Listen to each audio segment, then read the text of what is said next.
The flight attendant stormed down the aisle, her eyes locked on a man sitting in first class. She didn't check his ticket. She didn't ask his name. She just stopped in front of him and said, "Sir, you need to move. Now." The man didn't argue. He didn't raise his voice. He just sat there watching her, calm, steady, waiting. Passengers turned their heads. Whispers started. The air in the cabin felt tense. But what the flight attendant didn't know? The man she was trying to kick off the plane was the owner of the airline, and in a few minutes she was going to regret everything. Before we start the story, comment below where in the world you are watching from today. And if you enjoy stories like this, make sure to like this video, subscribe, and turn on notifications so you never miss a new one. The flight attendant walked through the narrow aisle of the plane, her sharp eyes scanning the first-class cabin. She carried herself with confidence, her uniform crisp, her hair pulled into a perfect bun. She had worked for the airline for years, long enough to know how things were supposed to run. First-class passengers were easy to spot. They dressed a certain way, carried themselves with a certain attitude, and never seemed out of place. But today, something felt off. Her gaze landed on a man seated near the window, comfortably adjusting his watch. He was tall, well-dressed, and relaxed, but something about him made her pause. He didn't fit the image she expected. His suit, though expensive, wasn't flashy. His shoes were polished but understated. He had the calm presence of someone who belonged, but for some reason she didn't believe he did. She moved closer, stopping beside his seat. "Sir, are you sure you're in the right place?" Her voice was polite, but there was an edge to it. The man looked up, his expression unreadable. He reached into his pocket and pulled out his boarding pass, handing it to her without a word. She barely glanced at it before handing it back. "I'm going to have to ask you to step out of this seat," she continued. "First class is reserved for priority passengers." A few people nearby turned their heads, sensing the tension. The man raised an eyebrow but remained calm. "This is my seat," he said simply. His voice was steady, even pleasant, but it carried weight. The flight attendant pressed her lips together. She had dealt with passengers like this before, people who thought they could talk their way into an upgrade, who acted like they belonged where they didn't. She wasn't going to let it happen today. "I don't know how you got this ticket," she said, lowering her voice slightly, "but I need you to move to economy before we take off." The man didn't argue. He looked at her for a long moment, then pulled out his phone and sent a quick text. He placed the device back in his lap and folded his hands together. "I'll wait right here," he said. The flight attendant frowned. This was supposed to be quick. Usually when she asked someone to move, they complied, but this man wasn't budging. She straightened her shoulders, knowing she had the authority to call security if needed. The last thing she wanted was a scene, but she wasn't about to let a mistake go unchecked. Passengers whispered among themselves.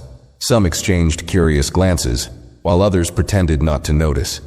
The man remained calm, not looking at anyone, just waiting. A few minutes later, the intercom crackled to life. "Flight attendant, please report to the cockpit immediately." The announcement made her stomach tighten. The captain rarely called her unless something urgent had come up. She gave the man one last look before turning on her heel and walking briskly toward the front of the plane. She stepped into the cockpit, where the captain was waiting with a serious expression. The in-flight phone was still in his hand, and on the screen behind him was a video call with someone from corporate. "Did you remove a passenger from first class?" the person on the screen asked. Their voice was calm, but there was no mistaking the weight behind their words. The flight attendant lifted her chin. "Yes," she said, "he didn't belong there." The person on the screen paused for a moment, then spoke again. "You just removed the owner of this airline." The words hit her like a sudden drop in turbulence. The owner? That couldn't be right. She had seen wealthy passengers before, executives, celebrities, politicians, but the man sitting in 3A hadn't carried himself like one of them. He had been too quiet, too unbothered, too ordinary. She felt the weight of the captain's stare, the silence in the cockpit stretching too long. The voice on the other end didn't wait for her to recover. "Do you realize what you've just done?" The tone was even, but there was something sharp underneath it. "You removed the owner of this airline from his own seat, without checking the manifest, without confirming his ticket. You made a judgment based on what, exactly?" The flight attendant's mouth opened, but nothing came out. Her mind raced for an explanation, a justification, something to make this moment less disastrous than it already was. I thought there was a mistake," she finally stammered. "He didn't look like he was supposed to be there." The second the words left her mouth, she regretted them. The captain exhaled through his nose, clearly frustrated. The corporate representative leaned forward slightly, their expression unreadable. "So you assumed he didn't belong in first class, and rather than verify his ticket, you humiliated him in front of an entire cabin of passengers?" The realization sank in, slow and suffocating. Her legs felt weak. She had prided herself on being one of the best in her crew, on keeping things in order, on making sure everything ran smoothly. But in her attempt to enforce the rules, she had broken one of the biggest ones. Never assume, always confirm. "We'll be discussing your actions when this flight lands," the voice continued. "But for now, you will return to first class, apologize, and personally escort him back to his seat." The flight attendant's stomach twisted. She had never been asked to publicly correct herself before. Passengers didn't question her authority. She was the one who gave instructions, not the one who took them. And now, she was expected to walk back into that cabin and admit, in front of everyone, that she had been wrong. The captain said nothing, only giving her a small nod toward the door. The conversation was over. There was no argument to be made. She swallowed hard, turned, and made her way back down the aisle, every step heavier than the last. As she approached the first-class section, she saw the man still seated where she had left him. He hadn't moved, hadn't caused a scene, hadn't even reacted when she had tried to push him out. He had simply waited. And now, as she stopped beside him, the attention of every nearby passenger shifted to her. Her voice, usually strong and confident, felt foreign in her own throat. "Sir," she said, her words slower than usual, "there's been a misunderstanding." The moment hung in the air, thick with tension. The flight attendant could feel the weight of every passenger's gaze pressing down on her. She had never been in this position before, having to admit she was wrong, having to retract her own authority in front of an audience. Her fingers tightened around the edge of the seat in front of her, steadying herself. The man looked up at her, his expression unreadable. He hadn't reacted with anger when she first told him to move. He hadn't caused a commotion or raised his voice. But now, his silence spoke louder than anything she had expected. He was waiting, not for an excuse, not for an explanation, just for the truth. She cleared her throat and forced the words out. "I was mistaken. This is your seat. I apologize for the misunderstanding." There was no warmth in her voice, no sincerity, just a stiff, forced apology that barely covered the humiliation she had put him through. She expected him to take the easy way out, to nod, accept the apology, and move on. Instead, he leaned back slightly, studying her. "A misunderstanding." His voice was calm, steady, but there was an edge to it now. "That's what you're calling it?" A few passengers shifted in their seats, sensing that this conversation wasn't over.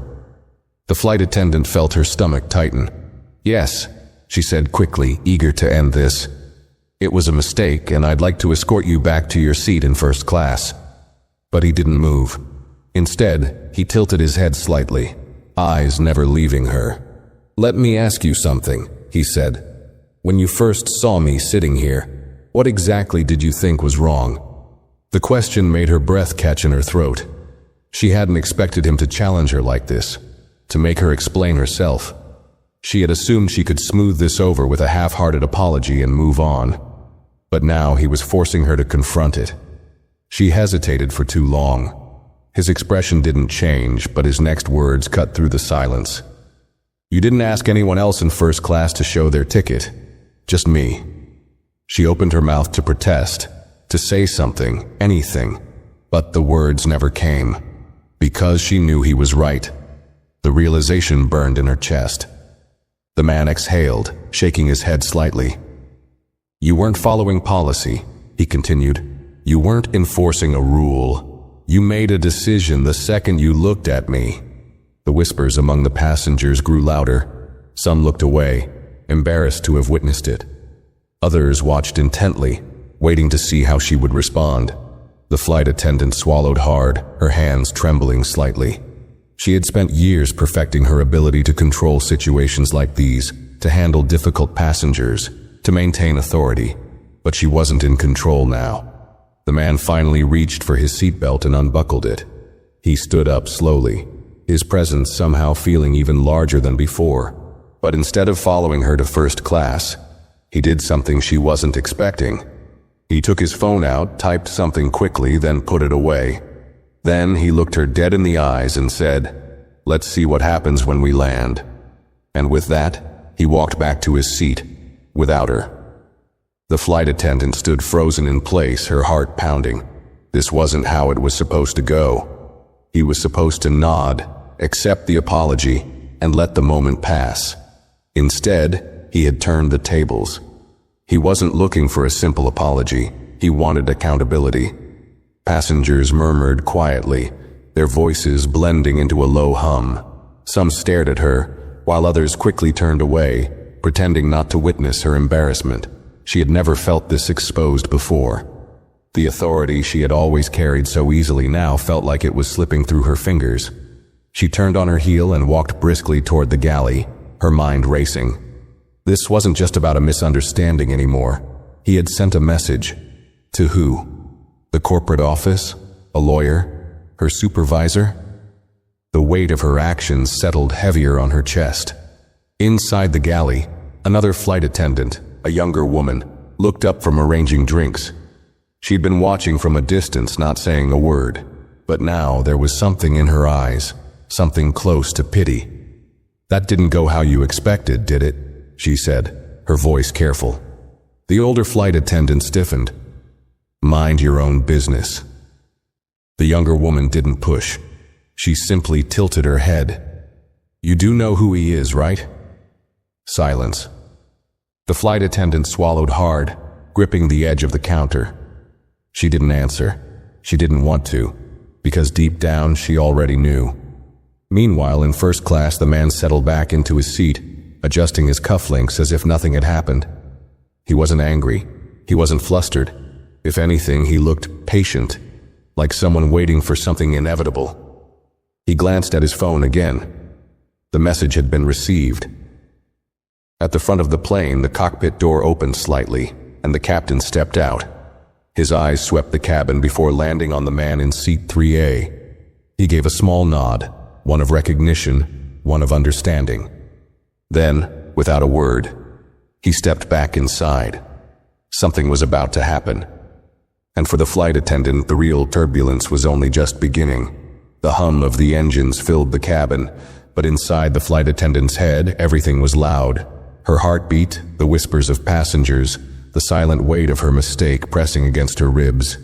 She had never felt this unsettled before, never had a passenger throw her off balance like this. She needed to regain control, to steady herself. She took a deep breath and reached for a tray of drinks, forcing herself to focus on the routine tasks that had always come easily. But her hands weren't steady. The ice in the glasses clinked too loudly, her grip on the tray too tight. She didn't like feeling powerless. She glanced toward first class, expecting the man to still be looking at her, expecting some smug satisfaction in his expression. But he wasn't paying her any attention at all. He was calm, composed, scrolling through his phone, completely unbothered. That made it worse. She turned to the younger flight attendant, trying to keep her voice level. "What do you mean? Do I know who he is?" The younger woman hesitated, then leaned in slightly, lowering her voice. "I didn't realize it at first, but when the captain walked out just now, that confirmed it." She gave a knowing look. "He's not just some businessman. He owns this airline." The words struck like a punch to the gut. The flight attendant's fingers curled around the tray as her stomach twisted. She wanted to argue, to deny it, to insist that it wasn't possible.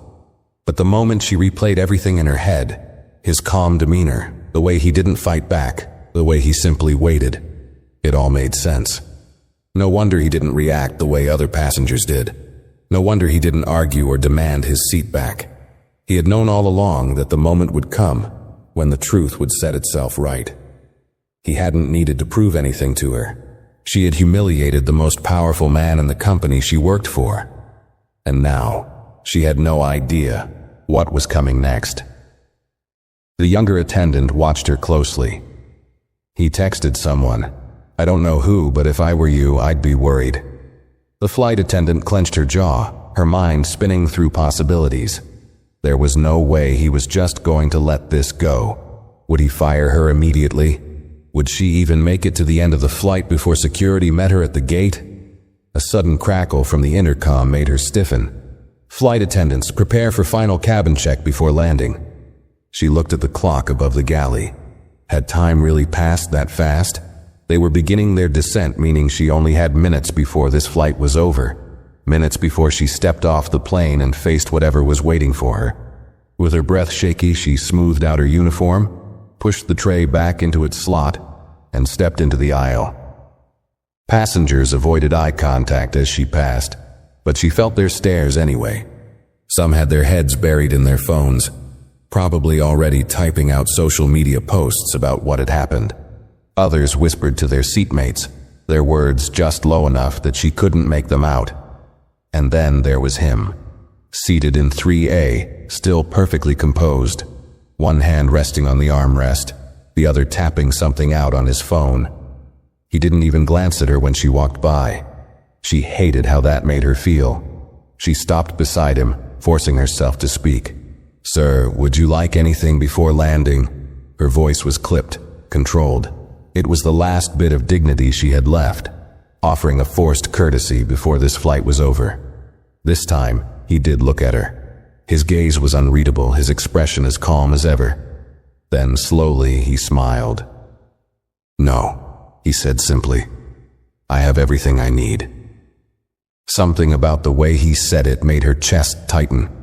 The rest of the descent felt like it stretched for hours. Every second that passed felt heavier than the last. By the time the wheels touched down and the plane began taxiing to the gate, the flight attendant's hands were ice cold. Then the intercom buzzed again. But this time the message was different. Ladies and gentlemen, we ask that you remain seated as we have a special crew matter to handle before deplaning. A few passengers frowned, exchanging confused glances. The flight attendant, however, felt her stomach drop. This was about her. She knew it was. She turned toward the front of the plane, and as she did, she spotted movement outside the window. Airport security officers were already waiting at the gate. Her breath caught in her throat. The plane had landed. But for her, the free fall was just beginning. The flight attendant's chest tightened as the plane rolled to a stop. The announcement had settled over the cabin like a dense fog, thick with uncertainty. Passengers shifted in their seats, whispering among themselves, glancing toward the front where uniformed security officers stood just beyond the jet bridge window. She gripped the back of a seat, trying to steady herself. No one had said her name, but she knew. She felt it. This wasn't about a security issue with a passenger. This wasn't a random protocol check. This was about her. The seatbelt sign dinged off. Normally, this was the moment where people leapt to their feet, eager to grab their bags and get off the plane. But this time, no one moved. The air felt heavier, charged with silent anticipation. The cockpit door opened, and the captain stepped out, his expression unreadable. He didn't look at her at first. Instead, his eyes flicked toward the man in seat 3A. The two exchanged a brief nod, silent communication passing between them. Then the captain finally turned toward her. "Step into the galley," he instructed, his voice low but firm. The knot in her stomach pulled tighter, but she forced herself to move. Her legs felt stiff, her hands clammy. She had handled difficult passengers before. She had stood her ground in tense situations. But nothing, not in all her years working for this airline, had ever felt like this. The second she stepped into the galley, she spotted another familiar face waiting for her. A man in a dark gray suit holding a tablet in one hand, his stance firm. The airline's senior operations manager. The moment she saw him, her mouth went dry. She had heard his name whispered among the crew before. He was the kind of executive you only met when things had gone very wrong. He didn't waste time. What happened on this flight? She straightened her posture, trying to gather her thoughts. There was a misunderstanding with a first-class passenger. I handled it. The operations manager's gaze was sharp. You handled it? He swiped his tablet screen, then turned it so she could see. Her stomach turned to ice. On the screen was a passenger complaint report, but not just any report. Multiple complaints, submitted mid-flight, some from passengers, some from the flight crew. Every single one detailed the exact same thing. Her unfair treatment of the man in 3A. Her throat went dry. But the operations manager cut her off. You removed a first-class passenger from his seat without verifying his ticket. You failed to follow standard protocol. You escalated the situation unnecessarily. And most importantly, the man you removed was not just a passenger. He was the owner of this airline. She knew all of this already, but hearing it said out loud, with authority, with finality, made her knees weak. I made a mistake, she said quickly, desperation creeping into her voice. I understand that now. The operations manager didn't respond right away. He studied her, his fingers drumming against the side of the tablet. Then he asked the one question she had been dreading. Why did you assume he didn't belong in first class? Her pulse pounded in her ears. She opened her mouth to answer, but no words came out. She couldn't answer. Because deep down, she knew the truth. She hadn't asked anyone else for their ticket. She hadn't questioned any of the other first-class passengers. She had looked at him, made an assumption, and acted on it without thinking. And now, that single moment of bias, one she had barely even considered at the time, was costing her everything. The operations manager let the silence stretch for a moment, then exhaled, shaking his head. Mr. Carter has already sent a formal request for an incident review. That means this isn't just being handled internally. He lowered the tablet. As of now, you are suspended from duty pending a full investigation. The words felt distant, like they were being spoken to someone else. Suspended. She had spent years working for this airline, years climbing the ranks, enforcing the rules, making sure everything was done right. And now it was all crumbling. The reality of it hit her all at once. Her mouth felt dry. Her hands shook. Please, she said, her voice quieter now. Is there anything I can do? The operations manager was already stepping aside, motioning toward the waiting security officers. You'll be escorted off the aircraft, he said, his tone leaving no room for argument. You'll receive further instructions once the review is complete. Panic gripped her chest. She turned, eyes searching the cabin, looking for someone to back her up. But no one spoke for her. The passengers who had once looked away awkwardly were watching now. Some with mild satisfaction, others with quiet judgment.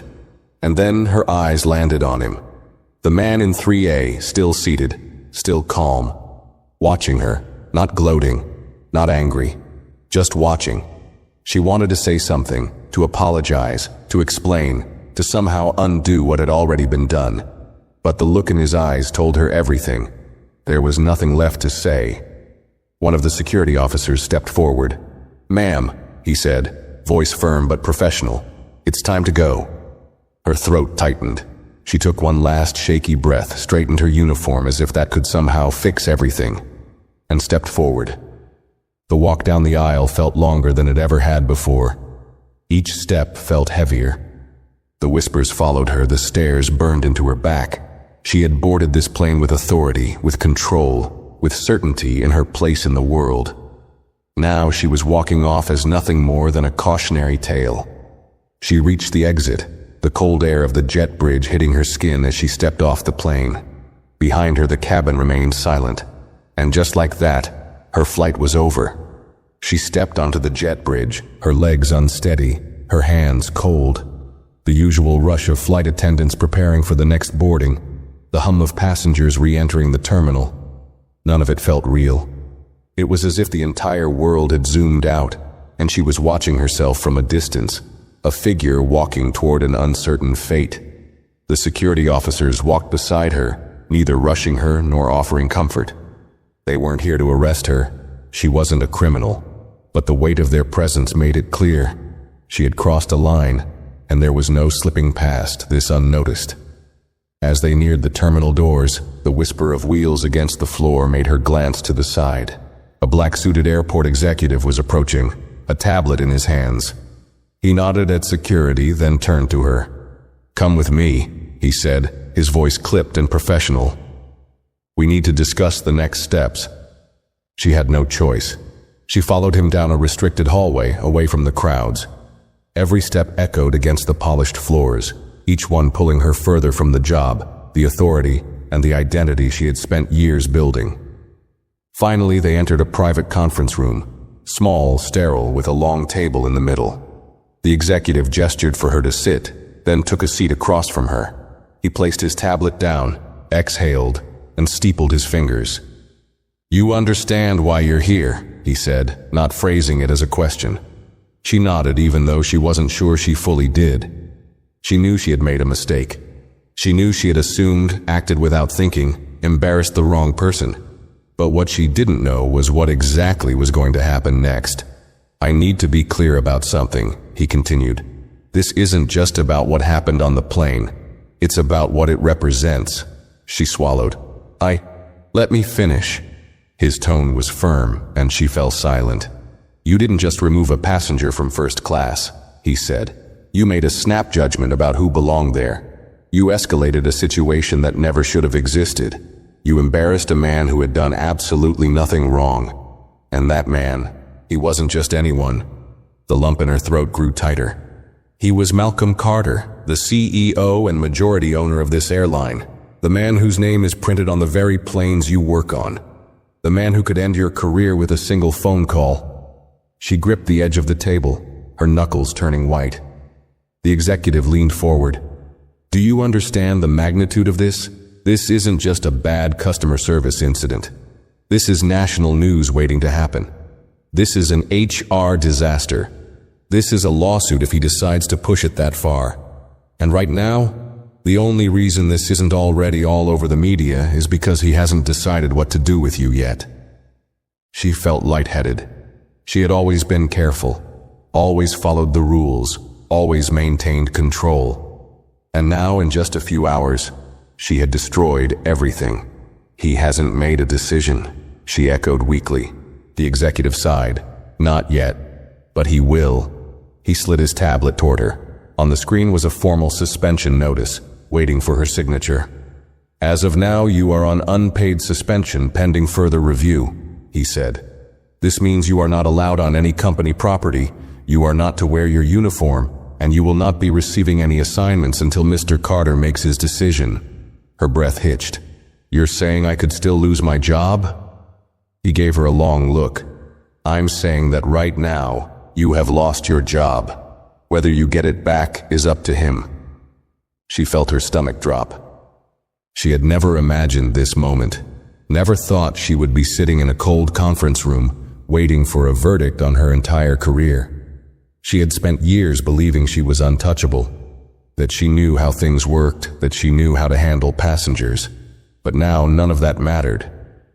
"Do you have anything to say for yourself?" the executive asked. She opened her mouth, then closed it. What could she say? That she had been enforcing rules? That she had just been doing her job? That she hadn't meant anything by it? None of that would change the truth.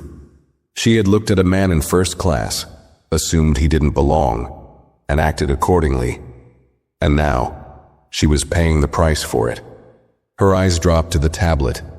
The words "unpaid suspension" blurred for a moment before she reached out and pressed her fingertip against the screen, signing her name. The executive nodded, retrieved the device, and stood. "You'll be escorted out of the airport. HR will be in touch." She remained in her seat as he walked out, her body feeling disconnected from her mind. The door opened again, and the security officers from earlier stepped inside. "Ma'am," one of them said, his voice careful, "it's time to go." She forced herself to her feet. As she walked through the quiet hallways of the airport, past crew members who averted their eyes, past employees who had once greeted her with respect, the weight of reality settled over her. She had boarded the plane this morning as someone important. She was leaving as someone no one wanted to be. She stepped into the main terminal, her footsteps muffled by the polished tile floor. The air felt different out here, colder, heavier, filled with something she couldn't quite describe. It wasn't just the weight of what had happened on the plane. It was the knowledge that nothing would ever be the same again. Passengers bustled around her, hurrying to their gates, pulling luggage behind them, chatting on phones. The normal rhythm of the airport continued, completely indifferent to the fact that her career was hanging by a thread. She had walked through this terminal thousands of times before, but this time was different. This time, she wasn't a flight attendant. She wasn't part of the crew. She was just another person walking toward an uncertain future. The security officers stopped near the exit doors, their job complete. One of them hesitated before speaking. "Do you need a ride home?" His tone was neutral, but there was something close to pity in his eyes. She forced herself to shake her head. "I'll be fine." He nodded and stepped back, allowing her to walk out on her own. The moment she stepped outside, the cool air hit her skin like a slap. The usual chaos of arriving and departing passengers surrounded her. Honking taxis, travelers rushing toward baggage claim, families reuniting. But she didn't belong to any of it. Her hands clenched into fists. How had this happened? Just hours ago, she'd been standing in the first-class cabin, fully in control, commanding respect. She had been confident in her authority, certain that she knew exactly how things were supposed to work. And now she was suspended, her reputation shattered, her future in someone else's hands.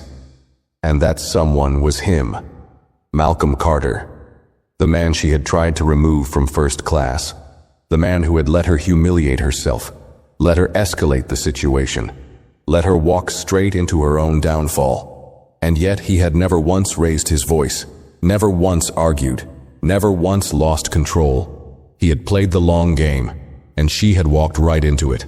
Her stomach twisted as she thought about what he might do next. He hadn't fired her yet, but that didn't mean he wouldn't. He had every right to. He could make an example out of her, show the entire company and the world that this kind of treatment wouldn't be tolerated. But something about his silence bothered her more than the possibility of losing her job. If he had wanted to humiliate her, he could have done it right there on the plane. He could have exposed her in front of the passengers, let her be escorted off in front of everyone. But he hadn't.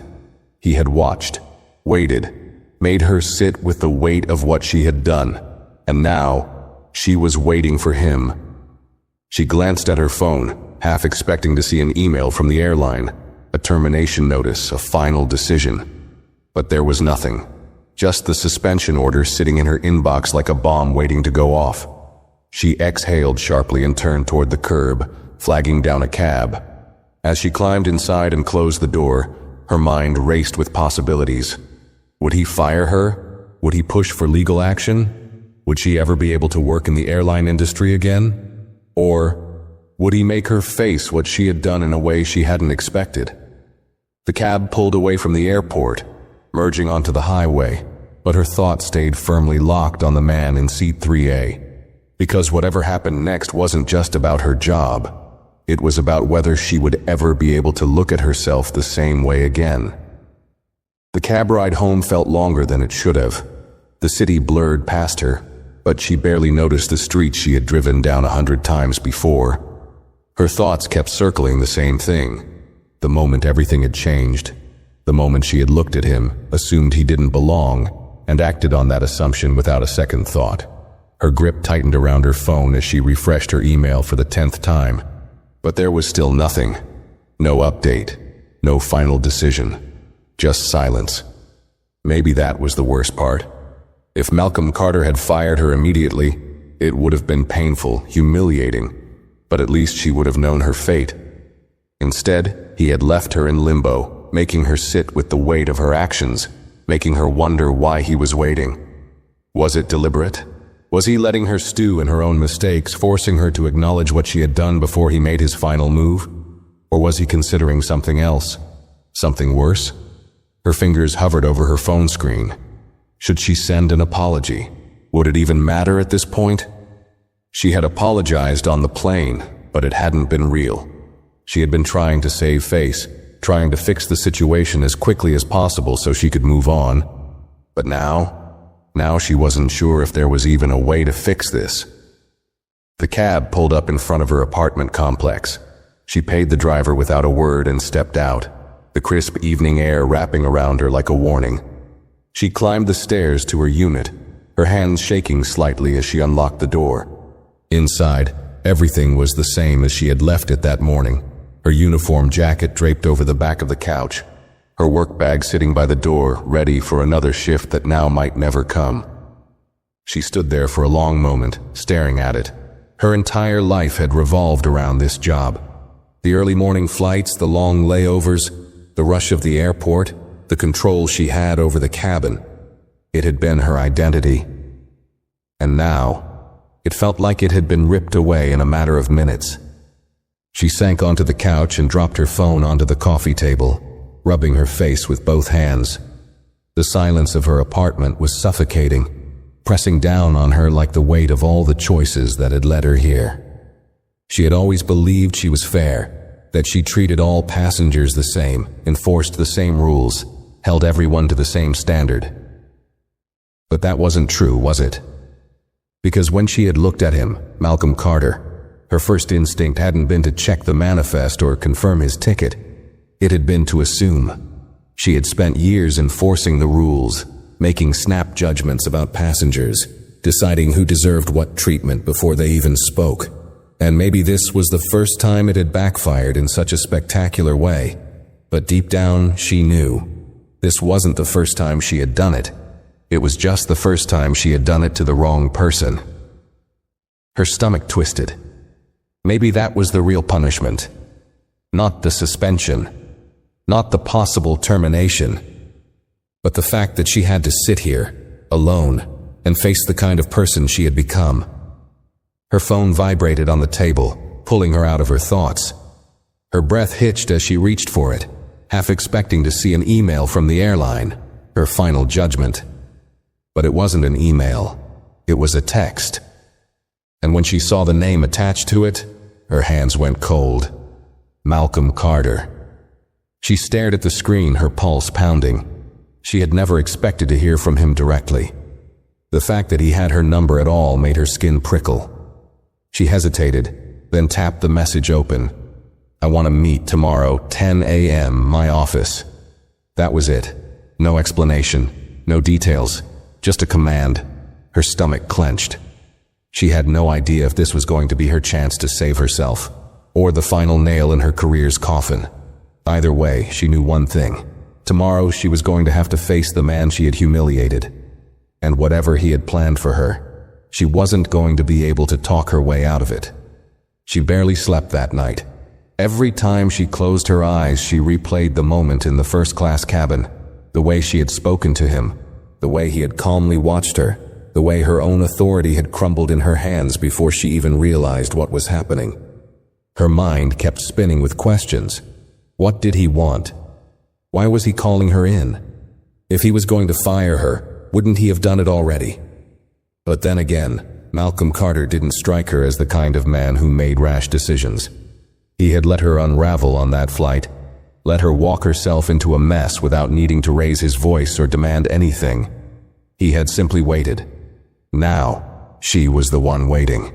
When her alarm finally went off at 7 a.m., she felt like she had been awake for hours. She moved on autopilot, getting dressed in a simple blouse and slacks. No uniform, not anymore. The silence of her apartment felt different today, heavier.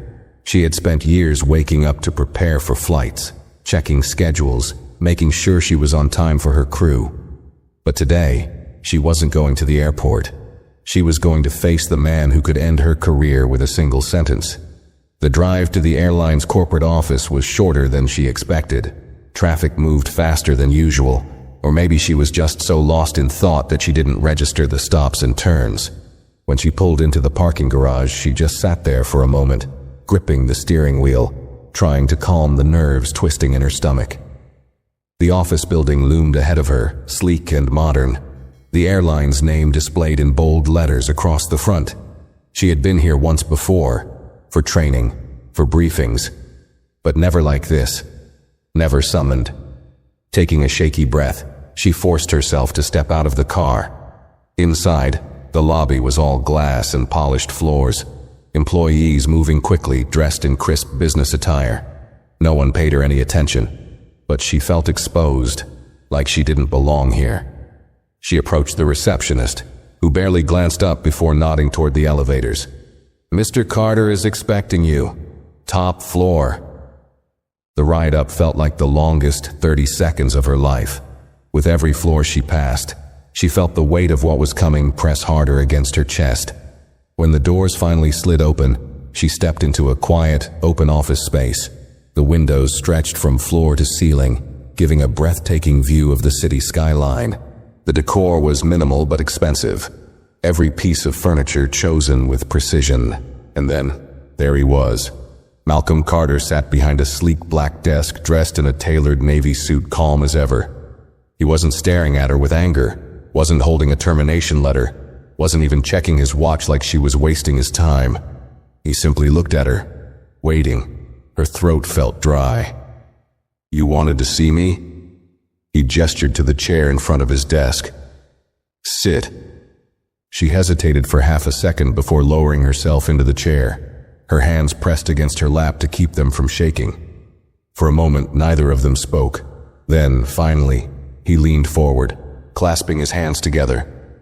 "Tell me," he said, his voice as steady as it had been on the flight. "Why do you think you're here?" The question felt like a test. She swallowed. Because I made a mistake." He didn't blink. "What mistake?" She knew this was another test. He wasn't going to feed her answers.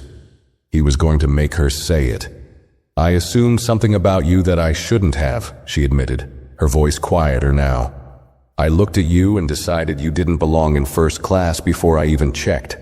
I didn't follow protocol. I didn't verify anything. I just assumed." Her own words tasted bitter in her mouth. Malcolm nodded slightly, as if that answer had been expected, but he didn't respond right away. Instead, he reached into a folder on his desk, pulled out a sheet of paper and slid it across to her. She stared at it for a moment before picking it up. Her breath caught in her throat. It was a passenger complaint report. Not just about the incident with him, but others. Different flights, different passengers. Some were anonymous, others had names. Each one detailed moments where she had questioned passengers about their seats, challenged their upgrades, or spoken in a way that made them feel they weren't welcome in first class. She felt the blood drain from her face. Her voice was barely above a whisper. I didn't know there were complaints." Malcolm exhaled through his nose, leaning back in his chair. "No, you didn't, because no one ever pushed it this far before." She clenched her hands together, trying to find the words, but nothing came. "You know what I think?" he continued, his tone still calm. "I don't think you're a bad flight attendant. I don't think you wake up every day looking for someone to target. But I do think you've been doing this so long that you stopped questioning yourself. You stopped seeing the pattern." She swallowed hard. "You thought you were just enforcing rules," he said. "But those rules seem to apply to certain people more than others, didn't they?" She wanted to deny it, wanted to argue, wanted to tell him that she had always been professional, that she had always treated passengers fairly. But the evidence was right in front of her. She had seen it happen before, in others. She had whispered about it with her co-workers, rolled her eyes at older flight attendants who clearly treated some passengers differently than others. But she had never thought she was one of them. Malcolm let the silence stretch, watching her carefully. Then, after what felt like an eternity, he spoke again. "You're suspended," he said. "That won't change. But whether or not you come back to this airline..." He folded his hands together. That depends on what you do next. Her pulse pounded. What do you mean? He tilted his head slightly. You have a choice. You can walk out of here, wait for HR to process your termination, and never work in this industry again. Or, he let the word hang in the air for a moment before continuing. You can take accountability, not just for me, not just for that flight, but for all of it. You can look at what you've done, see where you went wrong, and actually fix it. She stared at him, unsure if she was breathing anymore. You want a second chance? He asked. Then prove you deserve one. Her mouth felt dry. How? He reached into another folder, pulled out a document, and placed it in front of her. It wasn't a termination letter. It was an enrollment form, bias training, mandatory courses. An entire program designed to retrain employees on how to identify and correct unconscious discrimination in the workplace. Her chest felt tight. She had never expected this. Not a firing, not a lecture, a choice. She looked up at him, unsure of what to say. Malcolm met her eyes, his gaze steady. Sign it, he said, or walk out. Your call. The weight of everything settled on her shoulders. Her entire future. Everything she had worked for, everything she thought she knew. It all came down to what she did next. Her fingers trembled as she reached for the paper. She wasn't sure if it was from nerves, embarrassment, or the sheer weight of what this moment meant. She scanned the words on the page, her mind racing. Bias training, diversity and inclusion courses, 6 months of monitored performance review, mandatory reassessment before reinstatement. She swallowed hard. This wasn't just a slap on the wrist. This was a reset, a demand that she start over, unlearn habits she hadn't even realized she had, and prove that she could do better. She didn't know how to feel about that. Malcolm Carter leaned back in his chair, his gaze unreadable. He wasn't pressing her. He wasn't rushing her. He was just waiting, the same way he had waited on the plane, letting her make her own mistake, letting her walk into her own downfall. And now he was letting her decide what came next. Her throat felt tight. Why are you giving me this chance? She asked, her voice quiet. His expression didn't change. Because I don't believe in throwing people away for one mistake. One mistake. She wanted to believe that this had been just one mistake, that this wasn't who she was, that she wasn't the kind of person who judged people unfairly, who treated passengers differently based on an assumption, who enforced rules selectively without even realizing it. But the complaint reports sitting on his desk told a different story, and for the first time, she couldn't ignore them. Her stomach twisted as she forced herself to speak again. If I say no, Malcolm exhaled slowly, resting his hands on the desk. Then this meeting is over. You'll get a formal termination letter within the week. The finality in his voice sent a chill down her spine. She thought about walking out, about the possibility of applying to another airline, starting fresh somewhere new. Maybe this wouldn't follow her. Maybe no one would find out what had happened. But deep down, she knew the truth. She wouldn't be able to shake this because even if another airline took her, she would still be her, still be the same flight attendant who had let her assumptions dictate her actions, still be the person who had needed to be caught before she realized what she had been doing all along. She took a shaky breath. 6 months? He nodded. 6 months. If you complete the program, pass the evaluations, and show actual growth, you'll get a chance to return, but only if you earn it. Her eyes flickered back to the document in front of her. The letters blurred together for a moment. This was humiliating. She had never been put in a position like this before. She had always been confident in her authority, in her ability to do her job.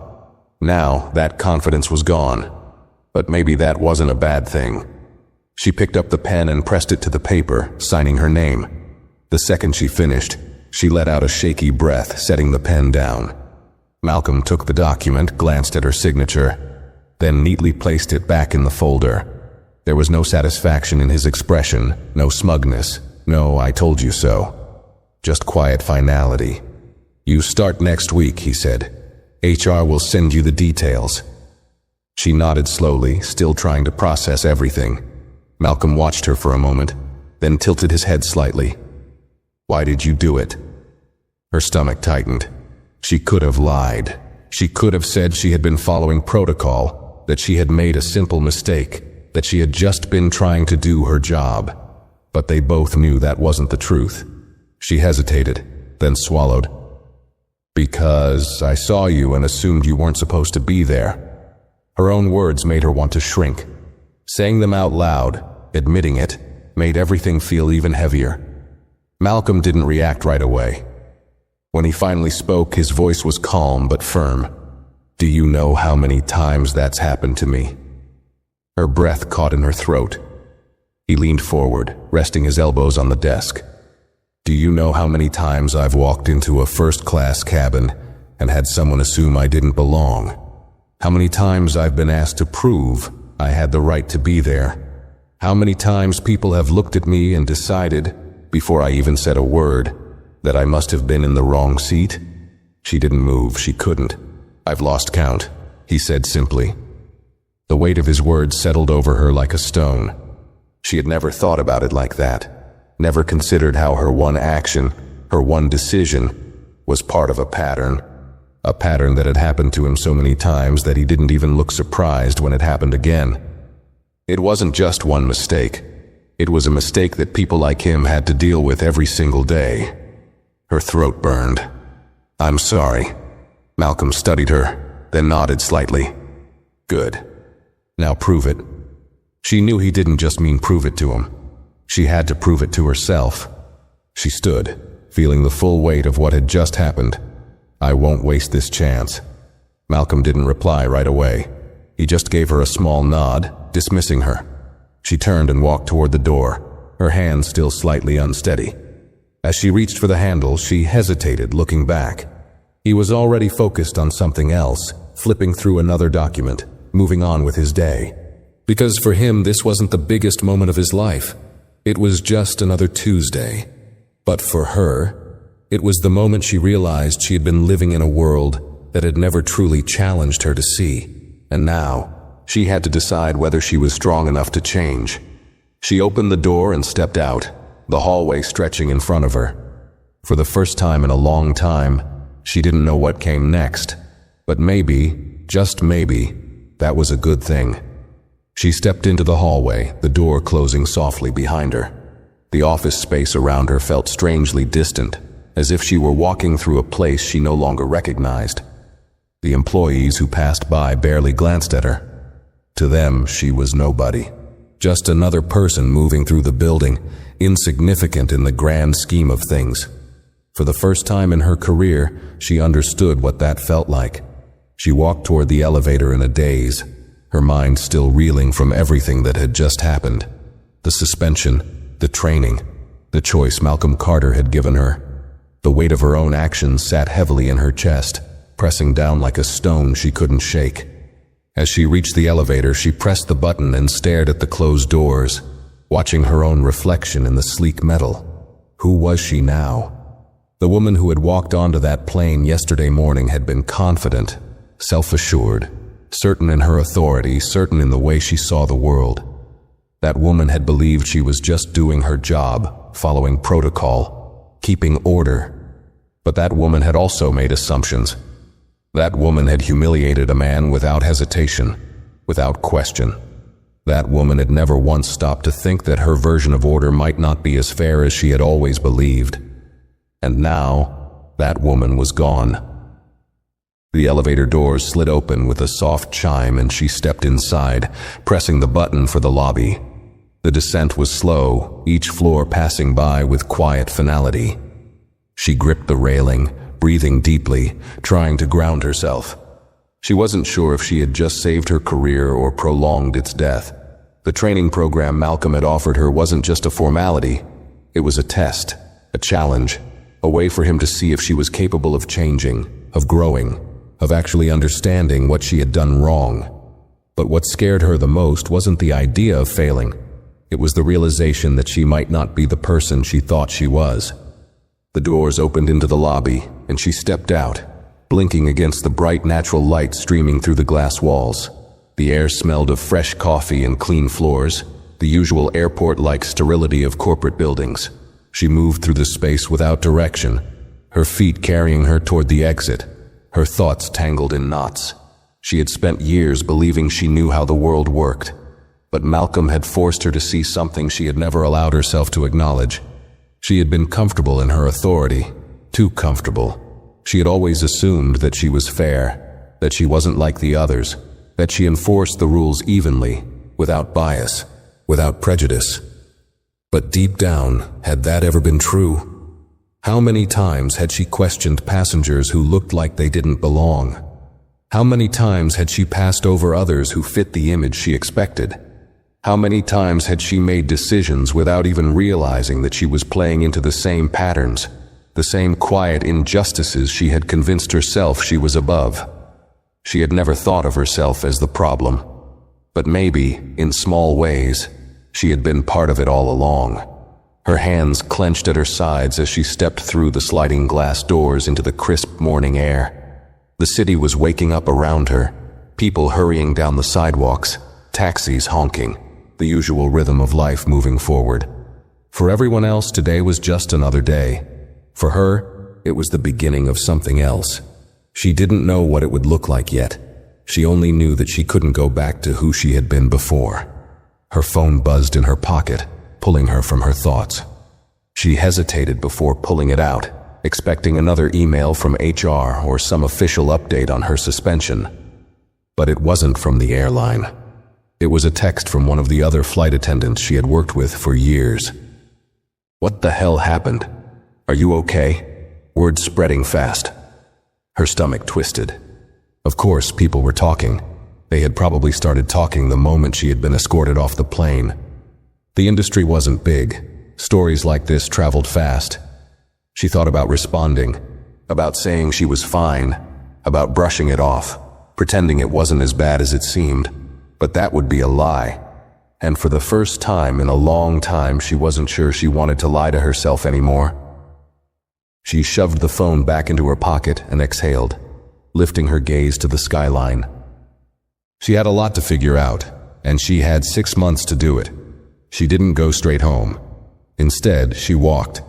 Her feet carried her aimlessly through the city streets, past coffee shops, past groups of people rushing to work, past places that had once felt familiar, but now seemed distant, like she was seeing them through a different lens. The weight in her chest hadn't lessened, and she wasn't sure if it ever would. She kept replaying Malcolm Carter's words in her head, the way he had spoken to her, not with anger, not with contempt, but with a controlled, quiet certainty that left no room for doubt. "You thought you were just enforcing rules, but those rules seemed to apply to certain people more than others, didn't they?" She had never questioned herself before, not like this. Her entire career had been built on certainty, on knowing the rules, enforcing them, making sure passengers followed them. She had never thought of herself as unfair. She had never thought of herself as wrong. But now she had to ask herself a question she had spent years avoiding. Had she been blind to her own bias? The realization sat heavy in her stomach, because the truth was, if it had been someone else, if it had been another flight attendant caught in this situation, another crew member making these kinds of snap judgments, she would have been the first to defend the airline's policies. She would have said they were just following procedures. She would have justified it. She would have believed they were doing the right thing. But now, she had no excuses left. Because this time, she had been the one in the wrong. And the only reason she was even getting a second chance was because the man she had humiliated had chosen to give her one. Her breath hitched as she thought about that. Malcolm Carter didn't owe her anything. He could have fired her immediately. He could have made an example out of her, sent a company-wide message, put her name on a blacklist that would keep her from ever working in this industry again. But he hadn't. Instead, he had done something that was, in some ways, much worse. He had made her see herself.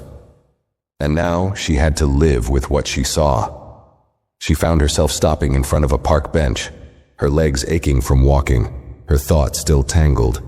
She sat down, rubbing her hands together, staring at the pavement beneath her feet. She had spent so much time convincing herself that she was good at her job, that she was fair, that she was professional. But she had never taken a step back to consider the people on the other side of her decisions. The passengers she had questioned, the ones she had assumed didn't belong, the ones who had probably walked off flights before, feeling the same way Malcolm Carter had, powerless, frustrated, exhausted by something they couldn't even prove had happened. She had been so sure that she had been doing the right thing. And now, she didn't know if she had ever really understood what that meant.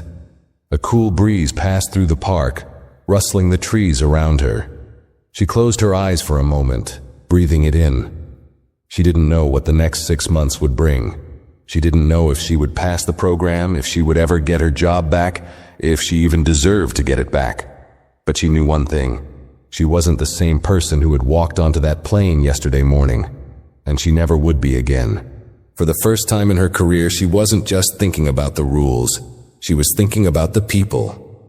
She reached into her bag, pulling out her phone, scrolling past the missed calls and unread messages from coworkers and friends who were waiting for her response. She ignored them all. Instead, she opened a new message. Her fingers hesitated over the keyboard for a moment. Then she typed 2 words. "Thank you." She hit send. Malcolm Carter probably didn't need her gratitude, but she needed to say it, because today was the first day she had truly seen herself, and now she had no choice but to decide what kind of person she was going to become.